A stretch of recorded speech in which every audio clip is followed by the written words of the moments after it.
Welcome to this month's used boat feature on the Sealine F43.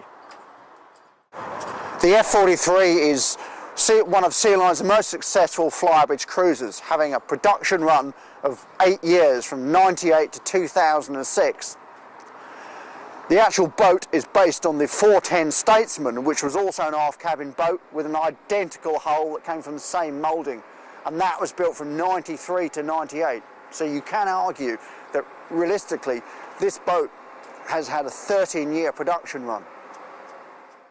There are quite a few pros and cons to the Helm on the F43. What I like about it in particular, easy visibility over the bow. I can see over the bow, I haven't got to peer forward. There's going to be quite a bonus when you're running into a head sea and you're looking at every wave. The throttles come easily to hand. I don't have to strain myself to put my hand anywhere else to get on them. They easily come to hand. The wheel is not that bad, but it could be a little bit higher and a little bit further to the rear, and it will come more to hand. What I like most importantly about the actual dash layout, they've actually bothered to fit a chart table, quite often forgotten with today's modern boats. However, point to note with this 2004 boat is that the space to fit a bigger plotter is somewhat limited. Here we've got a 5.5-inch Raymarine plotter there, and you could possibly fit a modern 8-inch plotter there, but I think you'd be pushed to get a modern 12-inch plotter there. That is a bit of a downside if you're going to rely on a chart plotter. Something else to note is you do have a bit of a blind spot on your port quarter. That's something with this boat you'd have to learn to work with. Otherwise, the helm position is not too bad. The aft cabin is what makes the F43 so popular. A reasonable double berth with a huge amount of storage underneath. In fact, it is the main storage area of the boat, and many people keep things like inflatables packed away underneath this double berth. Limited headroom over the berth in order to accommodate the cockpit floor above, but it's just one of those things, and it's not really that much of a problem, because let's face it, you spend your time generally horizontal on this double berth. Ensuite heads on the port quarter, and just forward of it, double hanging wardrobe, which is pretty good for this size of boat.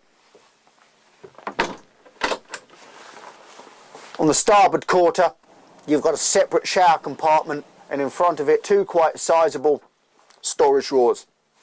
In all, a pretty good aft cabin for a 43-foot boat. The F43's got quite a reasonable galley down arrangement, a gas SMEV oven at worktop height, a 3-ring gas hob, a full-size fridge with freezer compartment,